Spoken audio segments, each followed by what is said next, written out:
tujuan pembelajaran. Setelah selesai mempelajari materi pada kegiatan belajar 3, peserta didik mampu mengidentifikasi pengertian keselamatan kerja, mendeskripsikan prinsip-prinsip keselamatan kerja, menjelaskan manfaat keselamatan kerja di setiap aktivitas, mengidentifikasi pentingnya keselamatan kerja, dan merancang kegiatan penerapan keselamatan kerja di tempat kerja. Uraian materi. Dua hal terbesar yang menjadi penyebab kecelakaan kerja yaitu perilaku yang tidak aman dan kondisi lingkungan yang tidak aman. Berdasarkan data dari Biro Pelatihan Tenaga Kerja, penyebab kecelakaan yang pernah terjadi sampai saat ini adalah diakibatkan oleh perilaku yang tidak aman sebagai berikut. Sembrono dan tidak hati-hati, tidak mematuhi peraturan, tidak mengikuti standar prosedur kerja, tidak memakai alat pelindung diri, dan kondisi badan yang lemah. Persentase penyebab kecelakaan kerja yaitu 3% dikarenakan sebab yang tidak bisa dihindarkan seperti bencana alam. Selain itu, 24% dikarenakan lingkungan atau peralatan yang tidak memenuhi syarat, dan 73% dikarenakan perilaku yang tidak aman. Cara efektif untuk mencegah terjadinya kecelakaan kerja adalah dengan menghindari terjadinya 5 perilaku tidak aman yang telah disebutkan di atas. Pengertian keselamatan.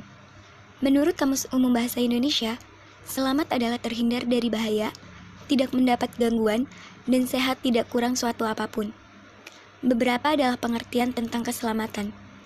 Keselamatan dalam melaksanakan pekerjaan sesuai dengan standar operasional prosedur, atau biasa disingkat SOP. Tujuan keselamatan dan kesehatan kerja adalah dengan melindungi kesehatan tenaga kerja, meningkatkan efisiensi kerja, dan mencegah terjadinya kecelakaan kerja serta penyakit. Manfaat keselamatan dan kesehatan kerja. Yang pertama, mengantisipasi keberadaan faktor penyebab bahaya dan melakukan pencegahan sebelumnya. 2. Memahami jenis-jenis bahaya yang ada di tempat kerja, mengevaluasi tingkat bahaya di tempat kerja, mengendalikan terjadinya bahaya atau komplikasi. Faktor penyebab berbahaya yang sering ditemui.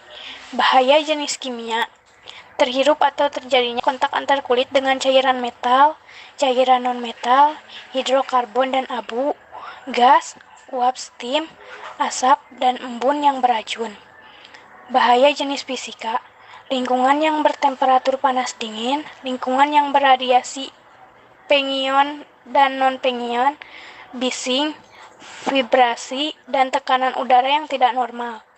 Bahaya yang mengancam manusia dikarenakan jenis proyek, pencahayaannya, dan penerangan yang kurang, bahaya dari pengangkutan, dan bahaya yang ditimbulkan oleh peralatan. Cara pengendalian ancaman bahaya kesehatan kerja. 1. Pengendalian teknik, mengganti prosedur kerja, menutup mengisolasi bahan berbahaya, menggunakan otomatisasi pekerjaan, menggunakan cara kerja basah dan ventilasi pergantian udara. 2. Pengendalian administrasi, mengurangi waktu pajanan, menyusun peraturan keselamatan dan kesehatan, memakai alat pelindungan, memasang tanda-tanda peringatan, membuat daftar data bahan-bahan yang aman, melakukan pelatihan penanganan darurat, pemantauan kesehatan, melakukan pemeriksaan kesehatan. Diperlukan adanya pendidikan keselamatan dan kesehatan kerja. Menurut H.W. Henry, penyebab kecelakaan kerja yang sering ditemui adalah perilaku yang tidak aman sebesar 88%, kondisi lingkungan yang tidak aman sebesar 10%, atau kedua hal tersebut di atas terjadinya secara bersamaan. Oleh karena itu, pelaksanaan pelatihan keselamatan dan kesehatan tenaga kerja dapat mencegah perilaku yang tidak aman. Beberapa hal yang menjadi perhatian dalam melaksanakan keselamatan kerja. 1. Mengidentifikasi bahaya di lingkungan kerja. Dibagi menjadi 3, yaitu A. Fisik ruang kerja staf, menempatkan fisik barang, menjamin kebebasan dari bahaya fisik, dan memastikan kondisi yang tidak sempit atau penuh sesak dan berfungsi untuk memudahkan pekerjaan yang harus dilakukan. Yang B. Penerangan, pastikan pencahayaan yang tepat, pastikan lampu yang beroperasi dengan baik. Yang C. Lingkungan kerja suhu panas seperti di luar laundry.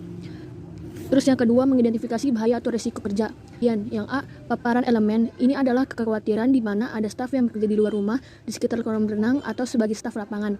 Yang B, item listrik untuk memastikan mereka aman, telah diperiksa dan aman dan disetujui sebagai sedang dibuat dengan perangkat saat residual atau residi, dan staf yang mengoperasikannya seperti yang dipersyaratkan aman sesuai prosedur dan instruksi pabrik. Yang ketiga, flooring. Bahaya dalam hal ini dapat mencakup karpet kompang-kamping, menyebabkan bahaya tersandung lantai basah akibat proses atau praktek kerja yang aman bila menggunakan standar peralatan listrik. 1. Tiada mengoperasikan peralatan listrik sambil berdiri di dalam air. 2. Tidak menggunakan peralatan listrik dengan tangan basah. 3. Tidak menggunakan peralatan yang target sebagai sedang tinggi dan aman untuk digunakan. 4. Tidak menggunakan peralatan yang rusak atau hitam ditandai sebagai out of pengoperasian atau layanan aman untuk digunakan. 5. Memastikan hanya menggunakan peralatan listrik yang disediakan perusahaan yang akan digunakan untuk melakukan pekerjaan di tempat kerja. Kewajiban yang harus dilakukan oleh para pekerja.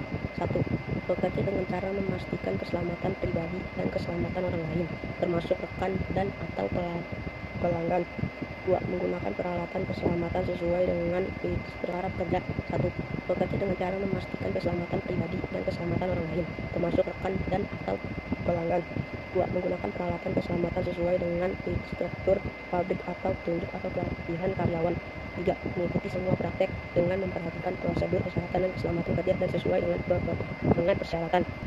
Alat pelindung diri atau APD menurut OSHA atau Occupational Safety and Health Administration. Personal Protective Equipment atau PPE atau alat pelindung diri atau APD didefinisikan sebagai alat yang digunakan untuk melindungi pekerja dari luka atau penyakit yang diakibatkan oleh adanya kontak dengan bahaya hazards di tempat kerja, baik yang bersifat atau PPE atau alat pelindung diri atau APD didefinisikan. 1.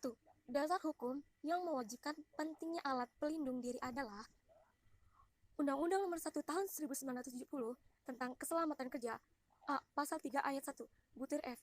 Dengan peraturan perundangan ditetapkan syarat-syarat untuk memberikan APD.